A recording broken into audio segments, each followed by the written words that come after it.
Halo semuanya, selamat menonton video ini. Kami ingin presentasikan yaitu di mana tugas yang kami buat yaitu mengenai perencanaan pembuatan aplikasi pengelolaan kemarahan dan kontrol emosi dari matkul literasi teknologi.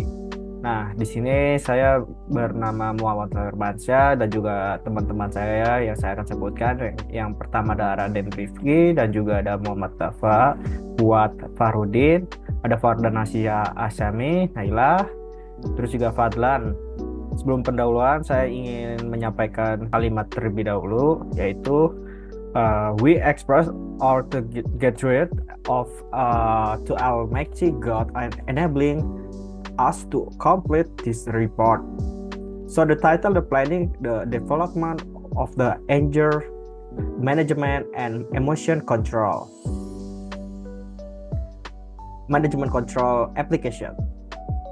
So this is project for the end to create the technology based solution to help for individual management and solution to help the limitless access to mentality health service in Indonesia.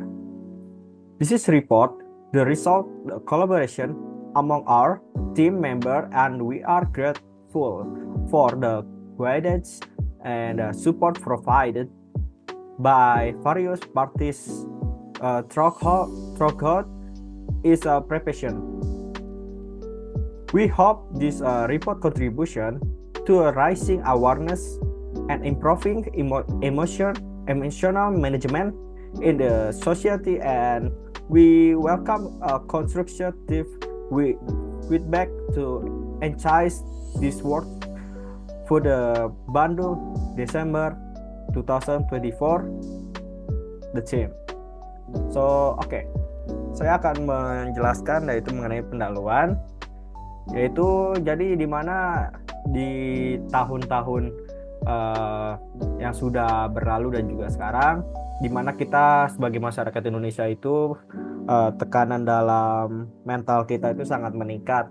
Jadi di sini sejak saya ambil ini dari sejak COVID-19, di mana terlebih di situ juga kita bisa lihat bahwasanya pertama yang pasti adalah kestabilan ekonomi, ya di mana waktu itu sangat-sangat tertutup banget untuk dalam penjualan dan segala macam, dan di situ berpengaruh juga terhadap pendapatan kita selama berapa tahun, 2 tahun atau 3 tahun seingat saya, dan juga itu juga mempengaruhi juga terhadap beberapa kasus di mana kayak misalnya media sosial.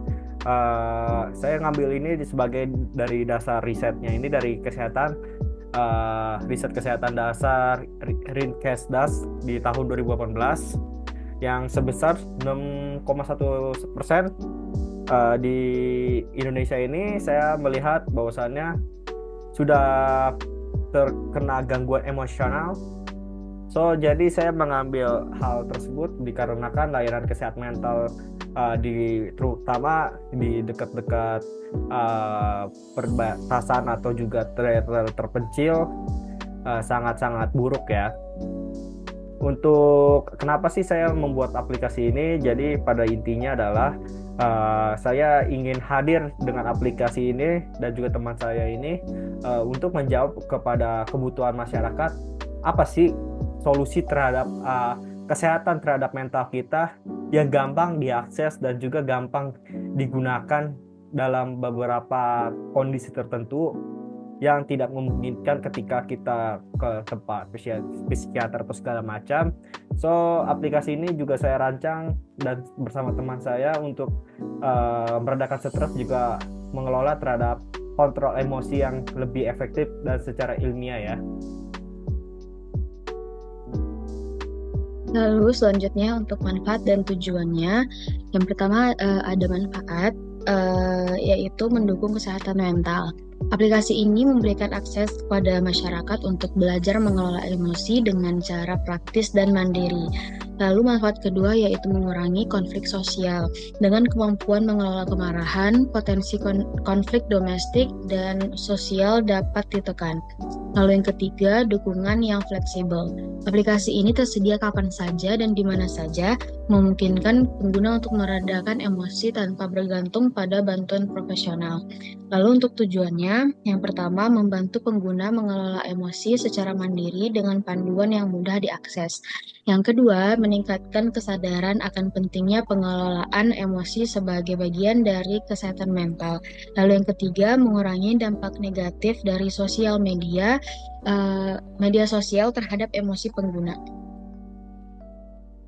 Kemudian yang selanjutnya terdapat gagasan. Pada gagasan ini terdapat pemicunya, yaitu tingginya gangguan emosional di masyarakat. Kemudian aplikasi ini juga dirancang untuk menjadi solusi yang lebih praktis, dan juga faktor seperti keterbatasan layanan kesehatan mental, dan dampak negatif media sosial menjadi alasan yang utama untuk pengembangan aplikasi ini.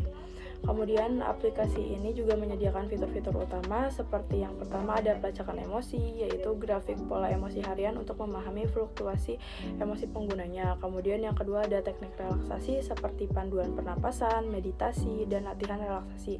Kemudian yang terakhir ada analisis data, yaitu teknologi machine learning untuk memberikan rekomendasi personal terkait pengelolaan emosi. Selanjutnya yaitu strategi implementasi.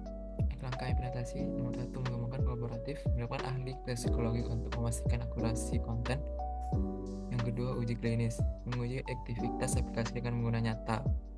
Yang ketiga, sosialisasi digital, menggunakan media sosial untuk menyebarkan kesadaran tentang aplikasi ini. Keunggulan dari strategi implementasi yaitu yang pertama, aksesibilitas tinggi, dapat digunakan oleh berbagai kalangan dengan mudah. Yang kedua, intervensi dini, mendeteksi emosi negatif sejak dini untuk mencegah dampak lebih besar. Yang ketiga, pendekatan holistik, menyediakan solusi yang komprehensif dan berbasis sains. Selanjutnya ada yang pihak yang terlibat. Yang pertama ada pengembangan aplikasi, bertanggung jawab atas aspek teknis termasuk desain dan perkodean fitur. Yang kedua ada desainer, menciptakan antarmuka yang intuitif dan menarik. Yang ketiga ada psikolog dan ahli kesehatan mental, menyusun konten berbasis penelitian ilmiah. Yang terakhir ada pemerintahan dan lembaga kesehatan, mendukung regulasi dan pendanaan. Ya, selanjutnya di sini ada langkah-langkah dan timelinenya. Nah, bulan pertama itu kita menganalisis kebutuhan pengguna dan riset pasar. Dan bulan kedua sampai bulan ketiga mengembangkan konsep dan desain aplikasi. Bulan keempat sampai bulan 5 itu mengembangkan konten oleh psikolog dan ahli kesehatan mental. Bulan ke-6 sampai bulan ke-7 pengembangan teknis dan uji coba aplikasi. Bulan 8 peluncuran dan promosi aplikasi secara resmi. Kesimpulannya adalah aplikasi pengelolaan kemarahan ini diharapkan menjadi solusi praktis untuk mengatasi emosi negatif yang sering dialami masyarakat. Nah, terus proses pengembangannya juga akan membutuhkan waktu yang cukup lama, yaitu 8-12 bulan untuk pengembangan dari aplikasinya sendiri. Dan ini akan melibatkan beberapa pihak yang benar-benar kompeten gitu. Dan untuk dampak yang diharapkan, yang pertama itu adalah meningkatkan kesehatan mental masyarakat secara luas, lalu akses yang mudah ke alat bantu pengelolaan emosi, terutama wilayah yang terpencil. Terus yang ketiga, pengurangan konflik interpersonal akibat emosi yang tidak terkendali. Dan yang terakhir adalah meningkatkan kesadaran akan pentingnya pengelolaan emosi sebagai bagian dari keseimbangan hidup.